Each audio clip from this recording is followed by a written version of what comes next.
In the original game, the sixth world was Pluto. Ironically, despite being the smallest planet, Pluto was the largest and most diverse world in the game. Entropy had a different layout, but was similarly huge and diverse. The board music was played by a violin instrument, a melody that started out sounding mournful and then gets rather, I guess I would call it distorted. It made me feel depressed and unnerved, not something I would want to hear while trying to sleep. Strangely, none of the levels from the previous worlds were present here. Instead, there were 8 brand new icons. Bosses this time were Megalon, Batra and Mechagodzilla. As usual, the first thing I did was go to the quiz level for another interrogation from Face. But when I got here, I noticed something different. Instead of the usual goofy Ghidorah music, it was the password theme. The music change seemed to be intentional, because after the first 2 questions at the start, the quiz started to take it on a darker tone. Do you like ice cream? Yes. Do you like clowns? Yes. Is time slipping through your fingers? Yes. Do you have any regrets? Yes. Do some people deserve to die? No. Is it safe to go out at night? Yes. Do you find it hard to sleep at night? Yes. Have you ever killed anyone? No. Do you want to kill anyone? No. Are you actually accomplishing anything? No. Does life have any real meaning? No. Do you like Mothra? I knew that last one was going to be a gameplay related question, but I had no idea what the result would be. I answered honestly, because as I said before, I never liked Mothra. Nobody liked playing as Mothra in this game, and there was a good reason for that. Every other time Mothra gets hit, she gets slammed back to the left corner of the screen, and she sucks at fighting because her attacks are so weak. The only benefit Mothra had was being able to fly over obstacles in some levels. So I answered no, and Faith actually replied back to me. Not only with the maniacal expression, but with the text, "Too bad." I was taken back to the map screen, and I was shocked to see that Godzilla and Anguirus had disappeared from the board, leaving only Mothra. Face had just fucked me over. Needless to say, I was pissed, but there wasn't anything I could do, and I'm willing to bet that even if I had said yes, I would have been stuck with Mothra anyway. Face giveth, and face taketh away. I took a deep breath, and got ready to explore. There were 2 paths I could take through the board. I decided to take the lower one. This turned out to be a good choice for reasons I'll get into momentarily. The first world ahead of me was a forest, so I started there. Almost immediately, I got an eerie feeling. There was something about this level that just seemed off to me, even more than the previous ones. Perhaps it was the pitch black background. I've always been afraid of being in a forest at night. Something about those trees makes me feel surrounded and vulnerable. And the fact that I was stuck as Mothra didn't help. Playing the game's previous worlds as Godzilla gave me a feeling of bravery. Being in control of the king of the monsters, I'd be able to handle just about anything in my way. But it's not like that with Mothra. No feeling of strength or security. Now I'm just a weak, easily overwhelmed bug, traversing into the unknown. Back to the level. The music had new instruments, sounding like woodwinds, followed by a slow, rhythmic drums and chiming bells. Gave me this feeling that I was intruding into some dangerous place I really should not be. After a while, I encountered the first enemies of the stage, or at least I assumed they were enemies.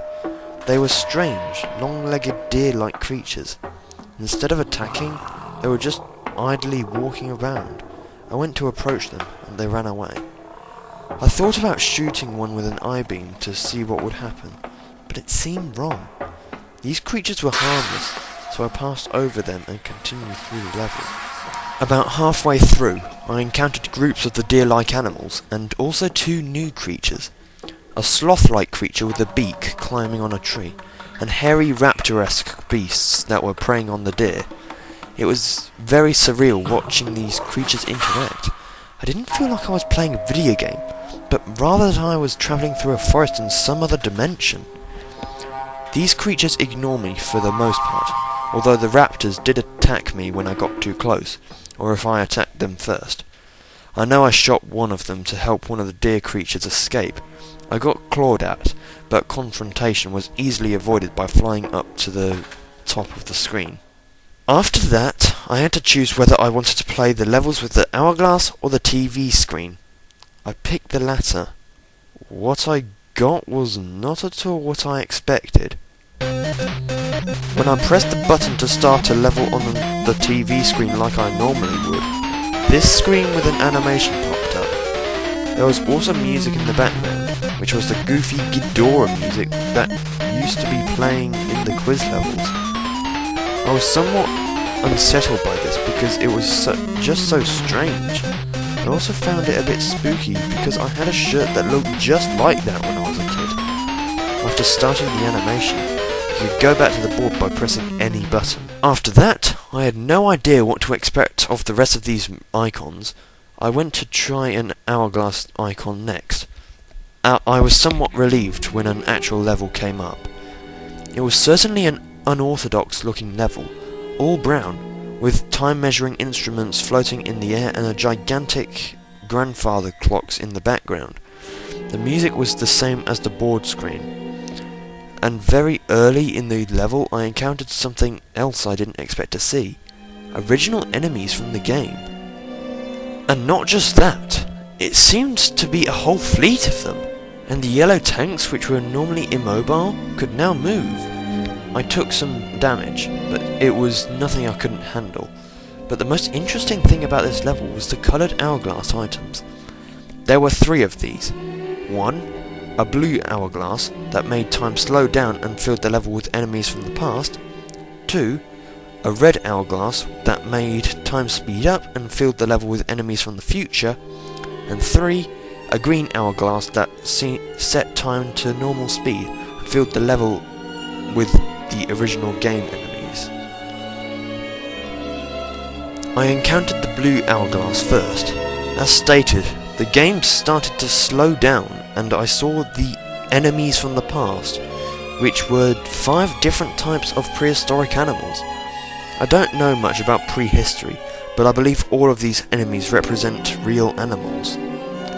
The level went into another segment, and I encountered the green hourglass, and then I fought the original enemies again.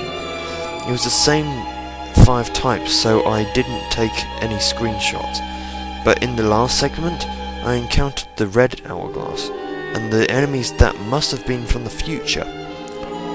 Now, whether or not the game was showing me 8-bit renditions of the creatures that would actually exist thousands of years into Earth's future, I have no idea, but with that I thought in mind, I found this particular segment to be very eerie, and it was made more tense because everything moved faster.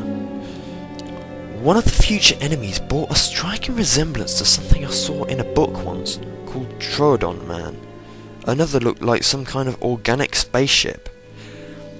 There was only one of the 5th type of future creature, and when it appeared, all the others ran for their lives, leaving me alone to battle it. It could fly, but its sprite didn't actually move, and its single attack was firing a lightning bolt from its face.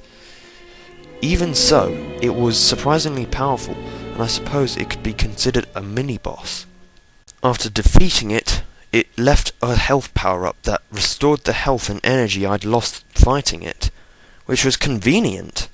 It seemed I would need all the help I could get to beat this world with Mothra alone.